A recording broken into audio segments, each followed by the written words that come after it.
함께 보실 하나님 말씀은 구약성경 예레미야애가 3장 22절부터 24절까지입니다. 구약성경 예레미야애가 3장 22절부터 24절까지 말씀, 구약성경 1147면 전후를 보시면 되겠습니다.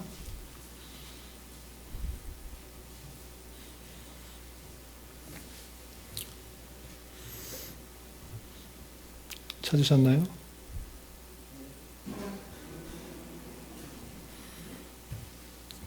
함께 봉독합니다.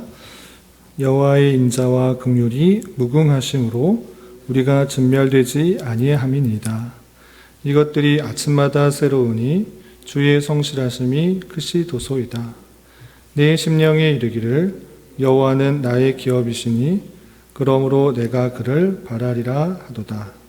아멘. 잘 오셨습니다. 우리 지난주에는 예레미야서를 살펴보았는데 오늘은 그 뒤를 이어서 예레미야애가입니다. 예레미야의 애가가 어떤 책인지 또 오늘 시간을 통해서 잘 깨닫고 하나님의 놀라운 사랑과 은혜들을 잘 살펴볼 수 있는 시간이 되었으면 좋겠습니다. 먼저 두 개의 동영상을 볼 텐데요. 첫 번째는 주제와 또 배경이 잘 나와 있는 그런 동영상이고요. 두 번째는 각 장에 5장밖에 되지 않는데 각 장의 흐름과 내용에 대해서 설명한 동영상입니다. 먼저 두 개를 먼저 보고 그 교환에는 다 요약되어 있으니까 다시 한번 정리하고 빠진 내용을 보충하여서 설명하고 이 시간을 보내도록 하겠습니다.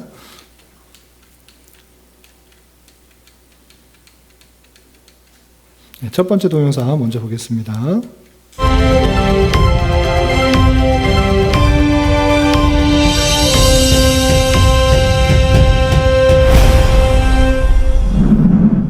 안녕하세요. 이번에는 예레미야 애가에 대해 살펴보겠습니다. 예레미야 애가의 히브리어 제목은 에카로 우리말로는 슬프다로 번역되어 있습니다. 이 단어는 1장, 2장, 4장이 시작되는 첫 단어이자 장례곡의 첫 마디로 많이 사용되었으며 애도할 때 쓰는 표현입니다. 애가는 슬픈 노래라는 의미입니다. 제목 자체가 예레미야 애가로 되어 있다는 것은 전통적으로 유대교와 기독교에서 예레미야가 저자라고 받아들여지고 있다는 증거입니다. 그러나 예루살렘의 멸망을 실제로 목격한 익명의 저자가 썼다고 주장하는 학자도 많이 있습니다. 애가는 주전 586년에 바벨론에 의해 나라가 망하고 백성들이 포로로 끌려가며 예루살렘 성이 파괴되고 여호와의 성전이 회파된 것을 애도하여 지은 시입니다. 고대 메소포타미아 문학에도 성을 위한 애가가 존재했었습니다. 이러한 탄식시들은 고대의 종교적, 문화적인 전통이기도 합니다.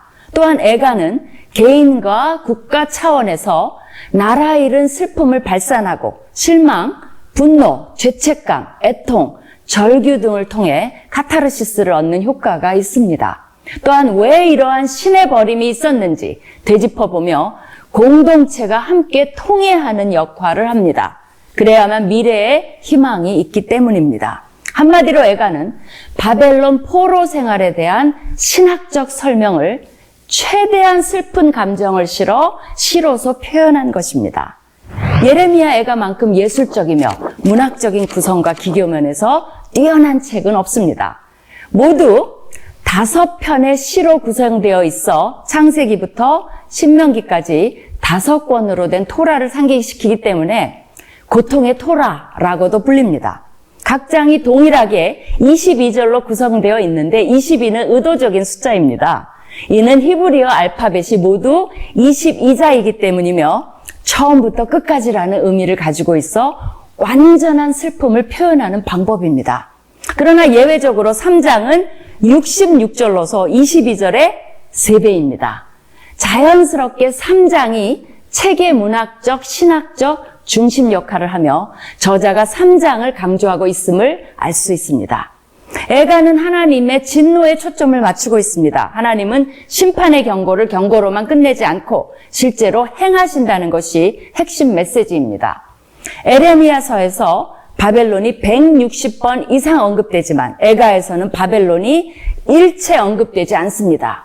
이는 유다가 망한 것이 바벨론 때문이 아니라 그들의 죄 때문임을 지적하기 위한 것입니다. 그렇기 때문에 하나님께서 심판하신 것이며 그것은 하나님의 주권임을 가르쳐주기 위한 것입니다.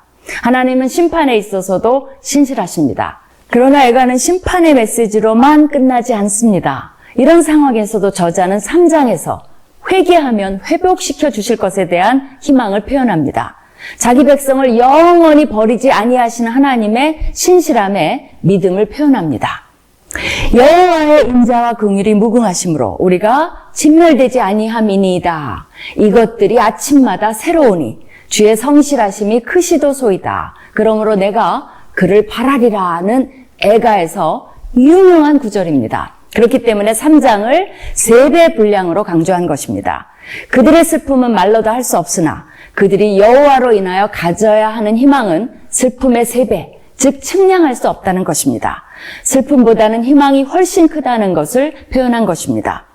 전통적으로 유대력으로 아부월 9일에 유대인들은 예루살렘 성전 파괴를 애도하는 절기를 지내는데 그때 금식하며 애가를 읽습니다. 아부월은 현대력으로 7월에서 8월에 해당됩니다. 또한 어떤 유대인들은 매주 금요일마다 애가를 읽기도 합니다.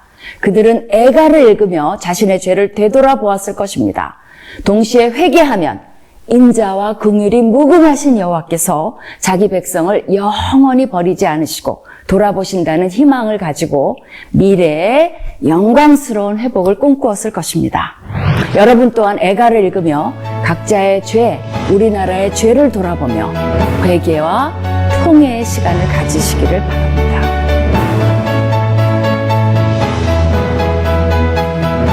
첫 번째 동영상에서는 배경과 구조에 대해서 좀 더 자세하게 나왔는데 두 번째 동영상을 보기 전에 잠깐 요약 정리를 하고 두 번째 동영상을 보겠습니다. 여러분들 교환 보시기 바랍니다. 앞에서 다 설명했는데 다시 복습 정리하는 것입니다. 한 번 보고 다 알면 너무나 좋겠지만 듣고 잊어버리기 쉽기 때문에 다시 요약 정리하겠습니다. 자기 교환에다가 들었던 거 다시 동그라미 쳐놓고 살펴보시기 바랍니다. 책 제목 되어 있는데 히브리서가 아니고 히브리어 원문 성경의 이 책의 제목은 뭐라고 되어 있습니까? 에카가 1장, 2장, 4장의 첫 번째 단어이기 때문에 이 에카라고 해서 이 성경에 이름이 붙여져 있습니다. 에카라는 의미가 무엇이라고요? 슬프다, 어찌하여, 라는 그런 탄식, 안타까움이 담겨있는 그런 말입니다. 그래서 원문에서의 성경의 이름은 에카입니다. 우리가 한글하고 약간 비슷해요. 애가. 그렇죠? 외우기가 좀 쉽죠? 그런데 에카라기도 하고 또 그것이 묶여있다고 해서 또 다른 명, 유대인 정통에서는 어떻게 말하느냐? 키노트라고 표현을 해요. 키노트는 의미는 같습니다. 그런 슬픈 노래집, 슬픈 노래 모음, 책 이런 뜻을 갖고 있어서 키노트라고 합니다. 그래서 원문 성경에서는 에카지만 유대인 정통들은 키노트라고도 이렇게 부른다. 이렇게 읽어주시면 됩니다. 그래서 이 키노트는 에가라는 슬픈 노래집이라는 뜻인데 이 키노트에서 키나라가 원문인데 원뜻은 치다, 슬픈 노래를 부르다, 슬퍼하는 노래, 애도한 노래라고 해서 고난과 애통함 중에 부르는 슬픈 노래라는 그런 의미를 갖고 있습니다. 한자를 잘 아는 사람이면 애가라는 내용이 무슨 뜻인지 잘 알 수 있는데 우리 예전에 아가를 배웠죠? 아가는 뭐였죠? 어린아이가 아가예요? 물론 어린아이가 아가인데 한자적으로 노래 중에 노래, 가장 아름다운 노래, 띄운 노래, 솔로몬이 지었던 노래 중에 정말 좋은 노래를 아가라고 했는데 애가는 슬픈 노래다 이렇게 생각하시면 되겠습니다. 여기까지는 이해가 되시죠? 그런데 그 기록자에 있어서 예레미야가 썼다는 표현이 여기 있을까요, 없을까요? 있으면 좋은데 성경에서는 자기를 드러내지 않는 그런 기록이 상당히 많은 것입니다. 그래서 예레미야 애가에 예레미야가 썼다라는 표현이 드러나지 않기 때문에 어떤 사람들은 이건 예레미야가 썼지 않았다. 그냥 작자 미상, 기록자 미상이다. 이렇게 주장하는 사람들이 많이 있는 것입니다. 실제로 이 히브리 성경은 이 예레미야 애가가 예레미야랑 붙어 있을까요? 안 붙어 있을까요? 히브리 성경, 히브리어로 써 있는 성경이 딱 붙어 있으면 아니 당연히 예레미야하고 애가가 붙어 있으니까 쭉 내용이 이어지니까 같은 것이다라고 할 수 있는데 히브리 성경에는 이것이 따로 떨어져 있습니다. 우리 이 성경이 어떻게 순서대로 되어 있는가라고 했을 때 역사순도 아니고 시대순도 아니고 분량순도 아니다. 무슨 순이라고 했죠? 내용의 분류에 따라서 성경이 순서대로 되어 있다 이렇게 말을 했잖아요. 그래서 어떻게 말했죠? 제일 먼저 나오는 게 모세오경, 다음에 역사서, 다음에 성문서, 다음에 선지서 또는 예언서 이렇게 말했잖아요. 근데 히브리 성경은 이런 순으로 되어 있을까 안 되어 있을까요? 안 되어 있습니다. 어떻게 되느냐? 모세오경, 토라, 그 다음에 예언서, 그리고 성문서 세 가지로 되어 있어요. 그럼 토라, 이 모세오경은 다 아시죠? 모세오경은 다 아는데 성문서는 어떻게 되어 있느냐? 여러분들 교환 이렇게 메모리에 있습니다. 우리가 성문서를 배웠던 욥, 시편, 잠언, 아가 이런 시 내용들, 예언, 선지서의 내용들이나 무슨 역사의 내용 이런 것이 아니라 노래나 교훈에 따라서 담겨있는 거룩한 문서다라서 성문서로 되어 있는 것입니다. 그런데 여기에 뭐가 포함되느냐? 애가가 표현되는 것입니다. 그래서 당연히 노래잖아요, 노래. 슬픈 노래. 슬픈 노래는 당연히 성문서에 포함되는 게 맞는 것 같습니다. 우리 성경에서도 예레미야서는 당연히 이사야, 예레미야서는 당연히 예언서, 선지자들의 그런 고리니까 선지자들의 그런 예언된 고백이 있는 것이기 때문에 당연히 선지서에 포함되는 게 맞는데 예레미야 애가는 우리 좀 전에 뭐라고 배웠죠? 슬픈 노래, 애통하는 노래. 그렇기 때문에 이 노래는 당연히 어디에 있어야 되는 것 같아요? 아가서나 시편과 같이 그 노래에 함께 분류되는 것 같아 보이는 것입니다. 그래서 히브리 성경의 자체에서는 이것이 어디 있다? 에카가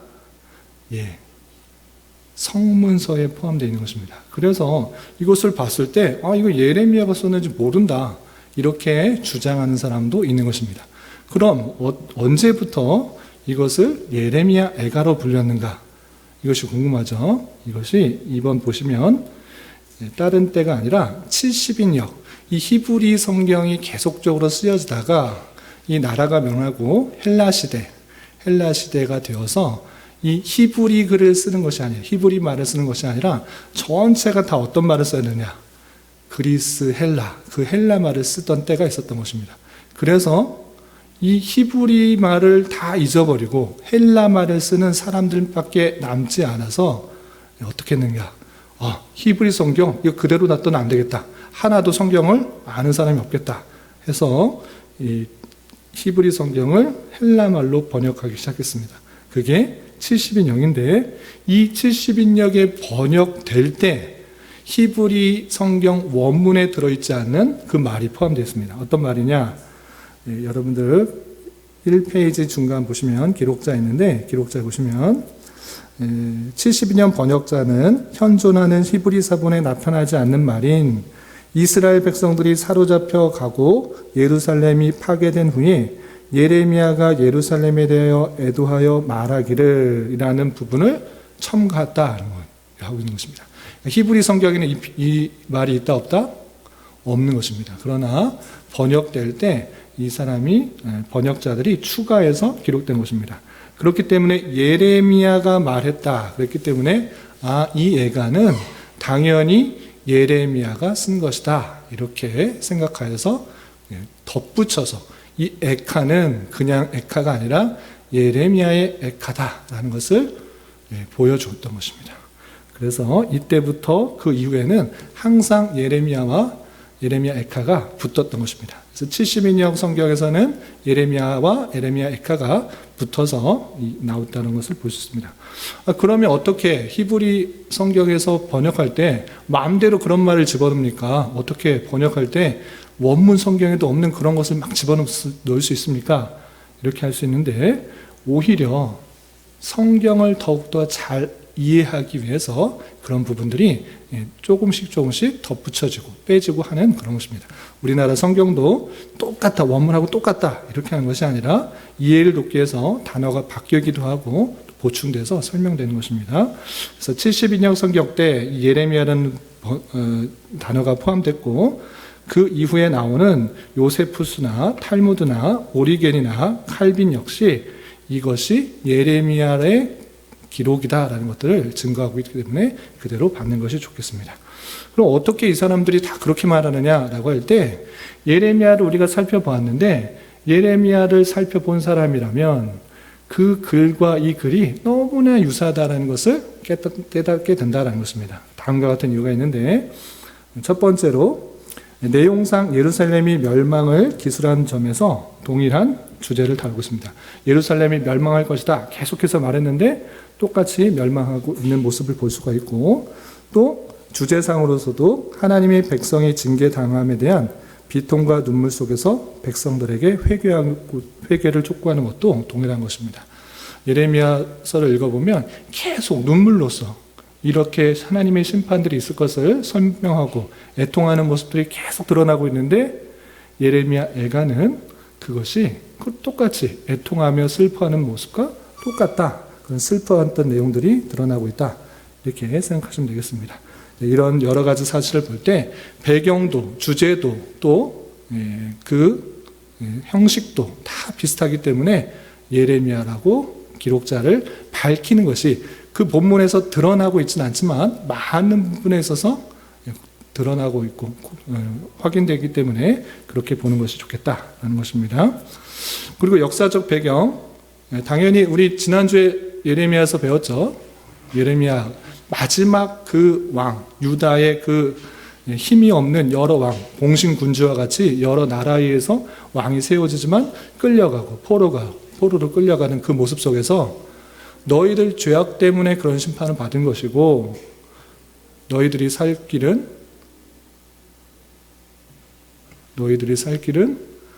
하나님 그 바벨론에게 포로로 항복해라.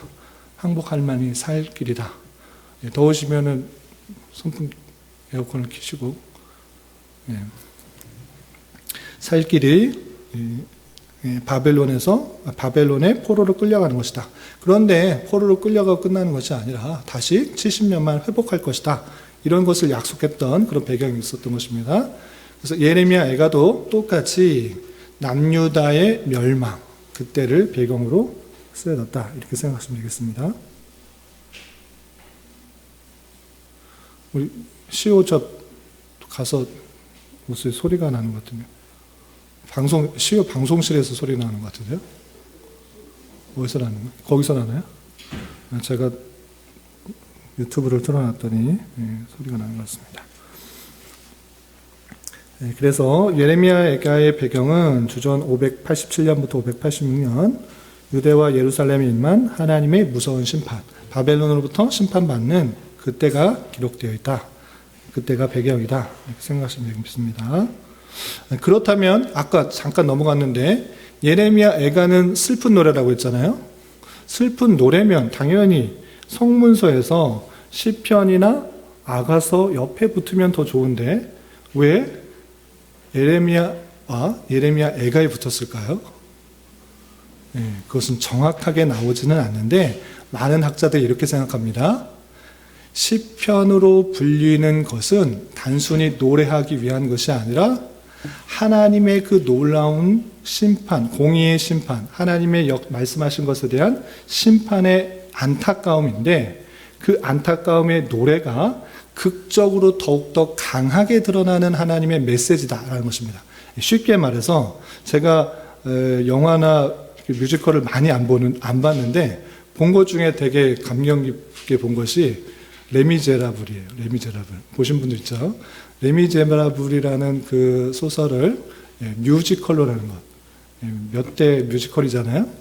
그 뮤지컬을 보면서 정말 그냥 사람이 대화하는 것보다, 말로 하는 것보다 훨씬 더 감정이 잘 드러나는구나. 사람의 마음을 정말 감동시키는구나를 깨달게 됐어요. 그거 같은 것입니다. 하나님의 그 메시지를 이 슬픈 노래를 통해서 더 강력하게 전달하기 위함이 이 애가를 통해서 드러났기 때문에 예레미야와 애가가 함께 붙어서 선지서로서 메시지를 주고 있다. 이렇게 생각하시면 되겠습니다. 그래서 이 구조까지는 보겠습니다. 쭉 넘겨서 4페이지 보시기 바랍니다. 4페이지. 자, 예레미야 애가는 총 몇 장으로 되어 있다?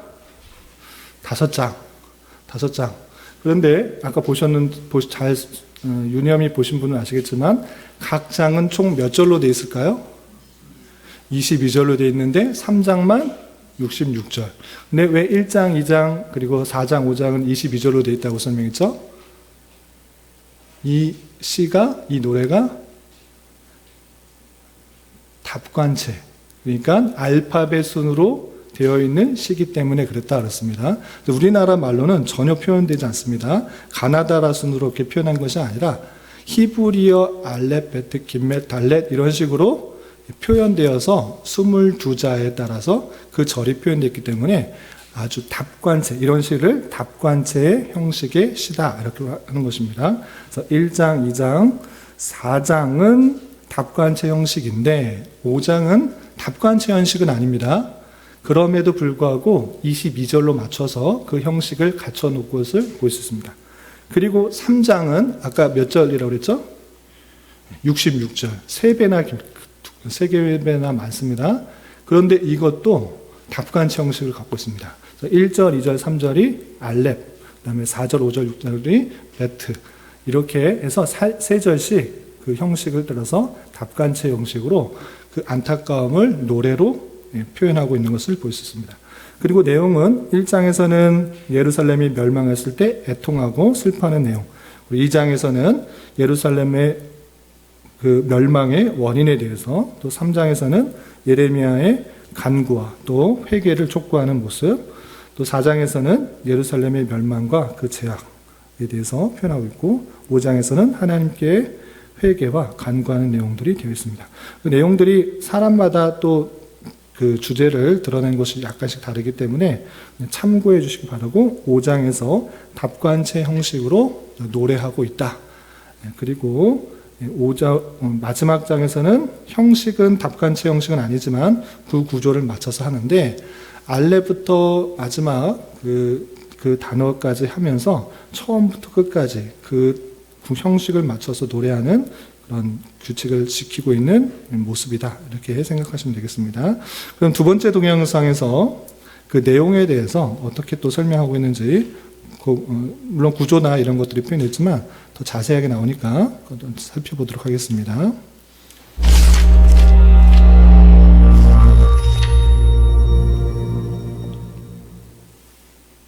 예레미야 애가.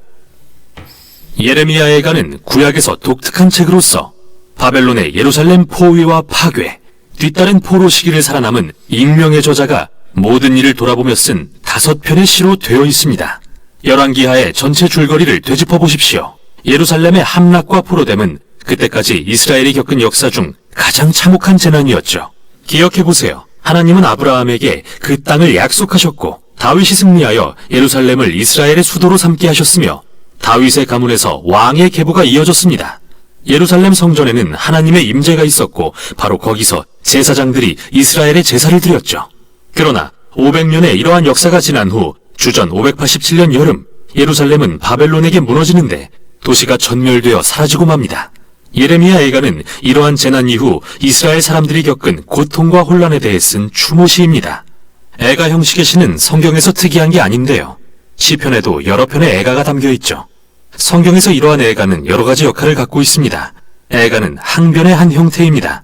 하나님을 포함한 모든 이의 주의를 끌어 이 세상에서 일어나는 끔찍한 일들이 용인되어서는 안 된다고 항변하죠. 애가는 감정을 처리하는 방법입니다. 애가를 통해 하나님의 백성은 죄와 이기심이 야기한 파멸에 대해 분노와 실망을 쏟아놓기도 하죠. 그리고 애가는 혼란을 표출하는 공간입니다. 고통은 우리로 하여금 하나님의 성품과 약속에 대해 질문하도록 하는데 성경은 그 어느 것도 무시하지 않죠. 오히려 그 반대로 인간의 고통에 신성한 의미를 부여하죠. 하나님께 비탄을 전하는 인간의 표현이 이제는 그의 백성을 향한 하나님의 말씀의 일부가 됩니다. 이 5편의 시는 매우 의도적으로 구성되었는데 이게 이 책의 메시지이기도 합니다.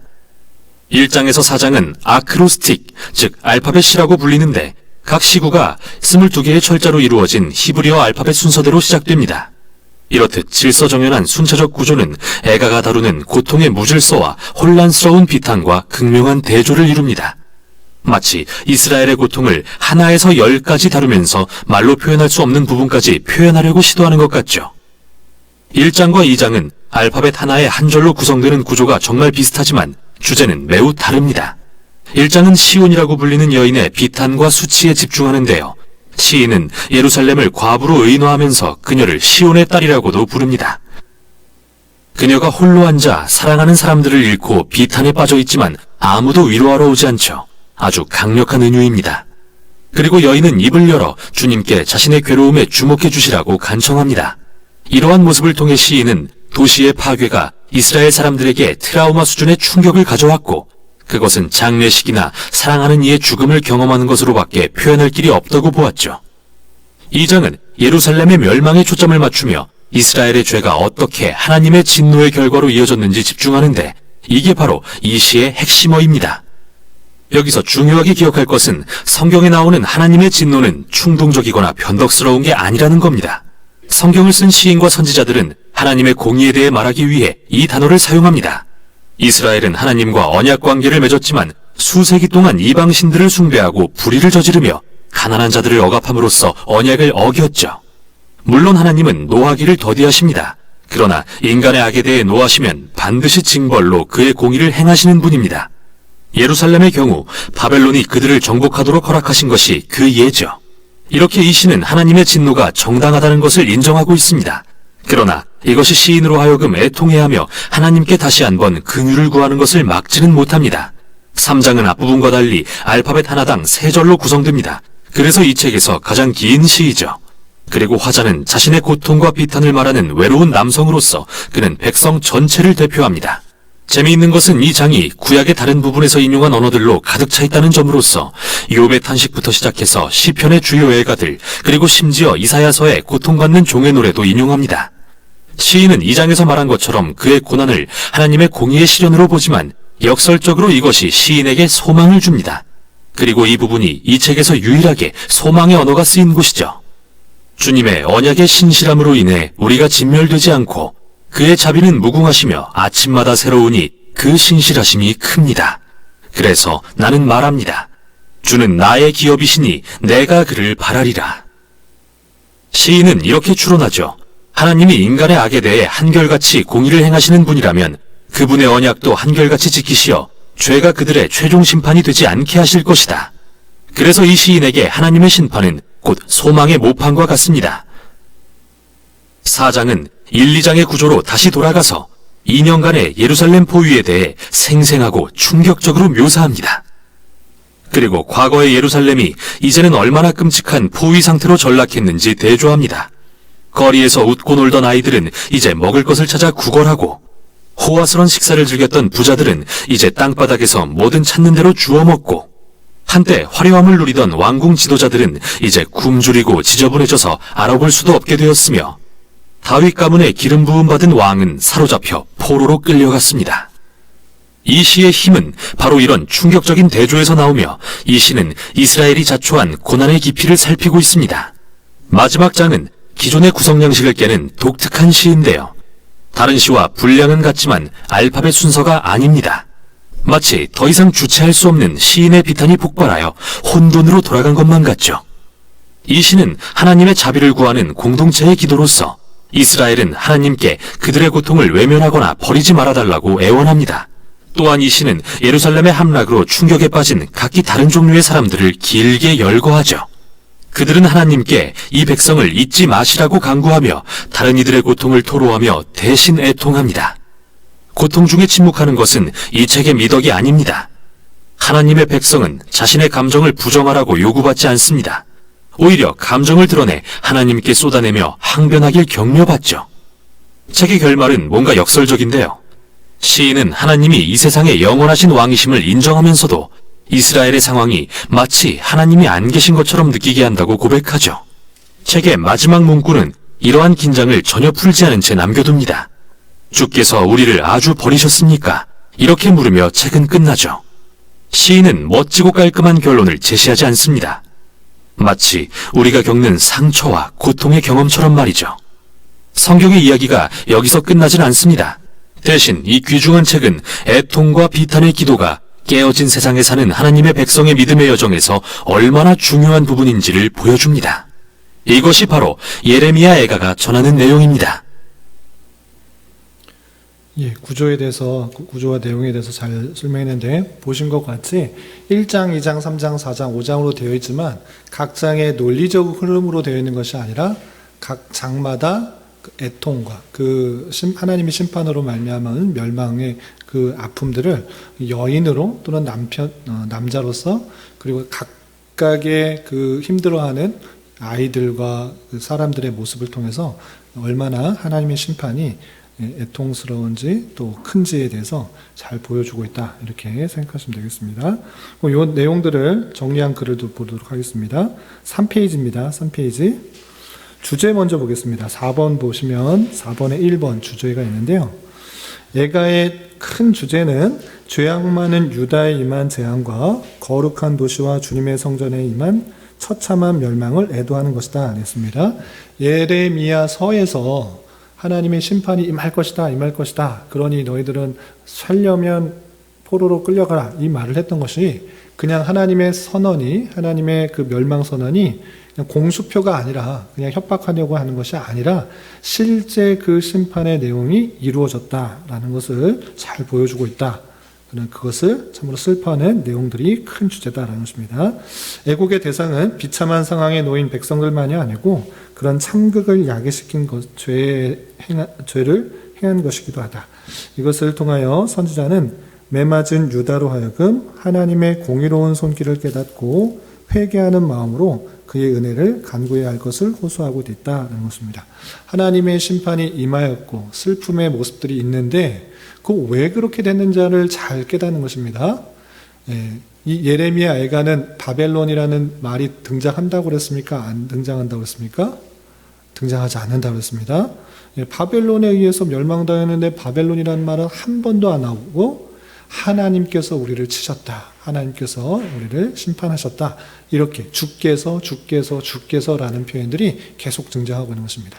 그래서 이 안타까운 현실은 하나님의 그 심판의 내용, 우리의 죄로, 그들의 죄로 말미암은 하나님의 공의로운 심판의 손길이므로 하나님께 은혜를 구해 우리가 은혜를 입어 다시 회복할 수 있다는 것을 보여주는 것이다 라는 것입니다. 그리고 다시 위로 올라가서 기록 목적이 있습니다. 기록 목적. 그렇기 때문에 유다에 대한 하나님의 심판은 멸망 그 자체에 있는 것이 아니다라는 것이 중요합니다. 하나님께서 심판하고 그냥 끝내시려고 하는 것이 아니라 변치 않는 하나님의 언약의 하나님의 회복하심이 있다라는 것입니다.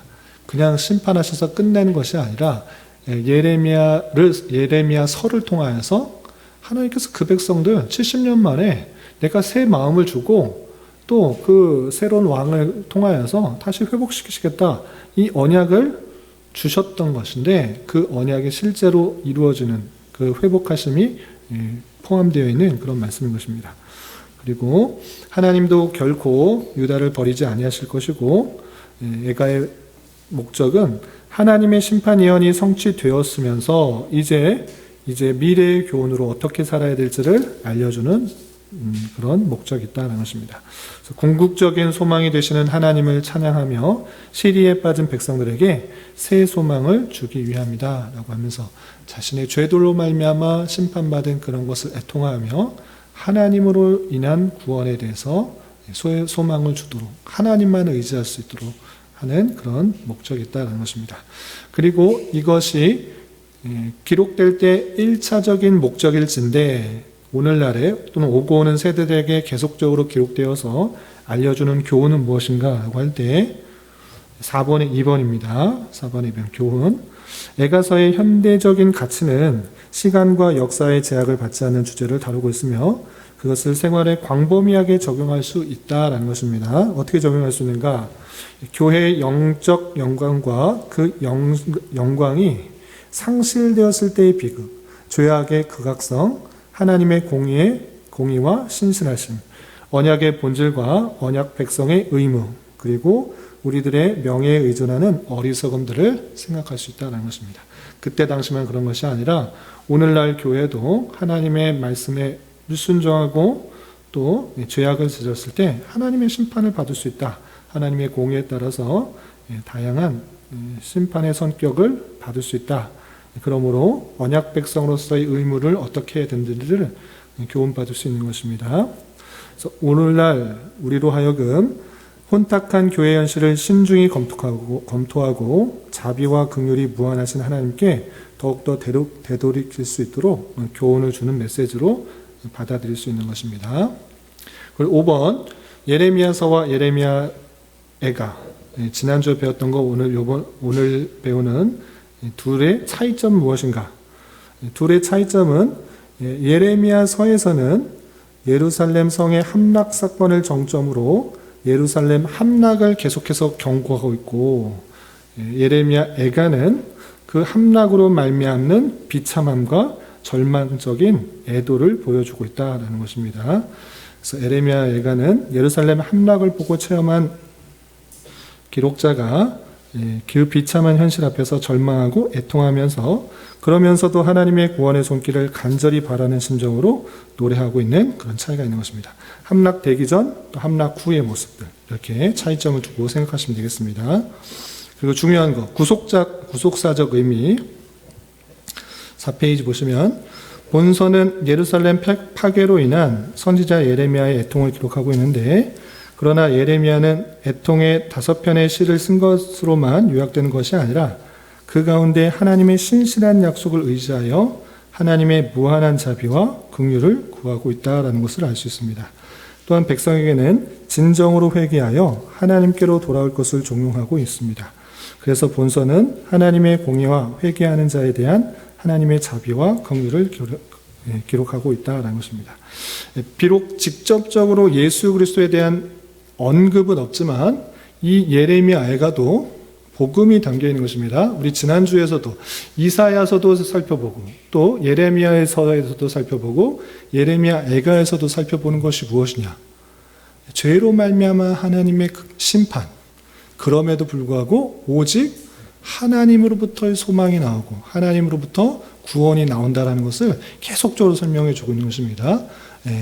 그 유대 백성들의 부패와 타락으로 어떤 사람도 구원을 받을 만한 모습은 없지만 하나님의 주권 가운데 회복시켜 주신다는 것들을 이사야서를 통해서도 예레미야서를 통해서도 예레미야애가서를 통해서도 그 복음이 드러나고 있는 것입니다. 하나님의 심판 그럼에도 불구하고 그들이 구원받을 수 있는 것은 우리가 예레미야 3장 22절부터 24절까지 읽었던 것처럼 여호와의 인자와 긍휼이 무궁하심으로 우리가 진멸되지 아니할 것이다. 이것을 믿는 것입니다. 내 열심과 선행과 의 때문에 진멸되지 않는 것이 아니라 심판에서 벗어나는 것이 아니라 오직 여호와의 인자하심, 긍휼하심 그것이 끝이 없기 때문에 우리가 살아날 수 있다는 것을 고백하고 있는 것입니다. 오직 하나님의 어떠하심 때문에 우리가 구원받는다라고 표현하고 있습니다. 그래서 그 은혜와 그 자비와 그 긍휼 때문에 아침마다 내가 호흡할 수가 있고 눈을 뜰 수가 있고 살아갈 수 있다. 그것이 있기 때문에 내가 생명을 유지할 수 있다라는 고백을 하는 것이 이 예레미야가 고백하고 높이는 것이고 그것을 볼 때 여기서도 똑같이 오직 하나님으로부터 얻는 구원을 생각해 볼 수 있다. 이렇게 생각하시면 되겠습니다. 그리고 맨 마지막 장 우리가 좀 살펴볼 내용도 이 끝이 되게 애매모호하게 끝나거든요. 아까도 잠깐 나왔는데 5장을 보시면 예레미야가 5장을 보시면 19절부터 22절까지 이렇게 되어 있습니다. 제가 한번 읽어보겠습니다. 여호와여 주는 영원히 계시오며 주의 보좌는 대대 이르나이다. 주께서 어찌하여 우리를 영원히 잊으시오며 우리를 이같이 오래 버리시나이까. 여호와여 우리를 주께로 돌이키소서. 그리하시면 우리가 주께로 돌아가겠사오니 우리의 날들을 다시 새롭게 하사 옛적 같게 하옵소서. 주께서 우리를 아주 버리셨사오며 우리에게 진노하심이 참으로 크시니이다. 이렇게 끝나잖아요. 그럴 때 끝날 때 맨 마지막 절에서 주께서 우리를 아주 버리셨사오며 진노하심이 참으로 크다 하면서 안타까우며 애통하며 끝나기 때문에 이것을 유대인의 전통에서 어떻게 혹시 암송하는지 아세요? 아까도 잠깐 나왔는데 이 예레미야 애가는 유대인의 전통에 있어서 아부월 9일 성전 파괴를 기념하면서 금식하면서 읽었던 내용이 예레미야 애가입니다. 그런데 슬퍼하면서 애통하면서 하는 노래를 이것을 암송하고 또 낭송하면서 읽을 때 유대인의 전통에서 어떻게 읽냐면 5장 21절과 22절을 바꿔서 읽는다고 그래요. 그래서 어떻게 읽느냐?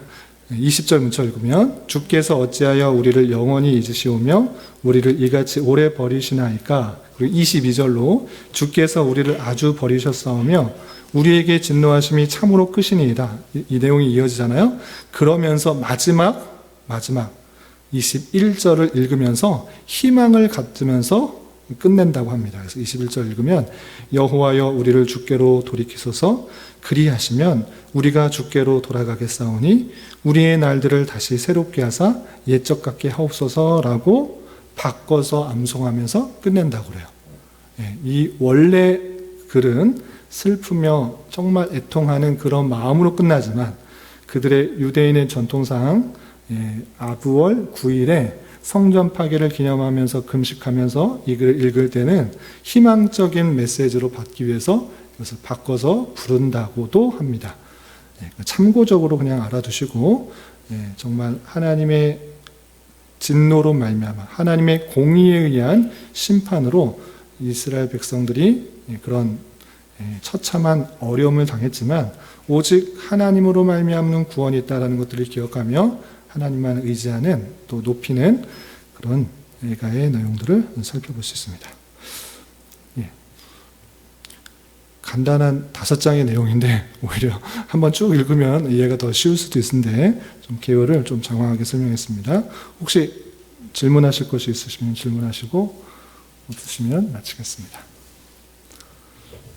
그러면 기도하고 마치겠습니다.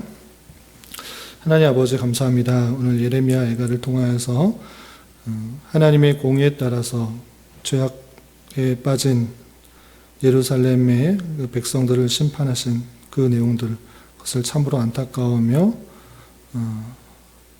하나님의 공의와 자비와 긍휼을 구하는 예레미야 애가의 내용과 개관을 살펴보았습니다.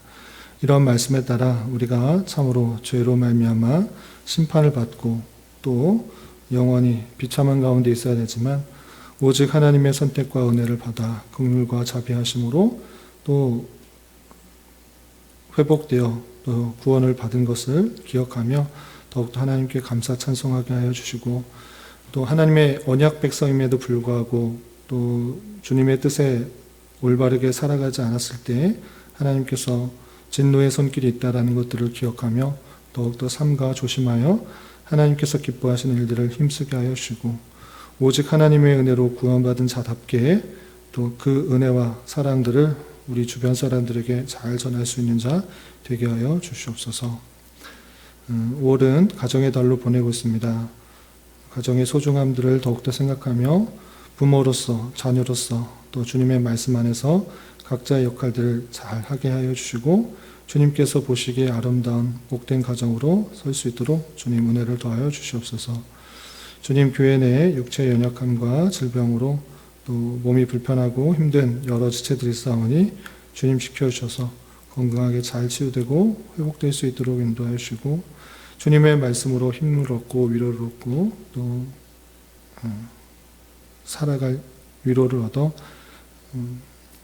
맡겨진 일들을 잘 감당할 수 있도록 은혜를 더하여 주시옵소서. 예수님의 이름으로 감사히 기도드리옵나이다. 아멘.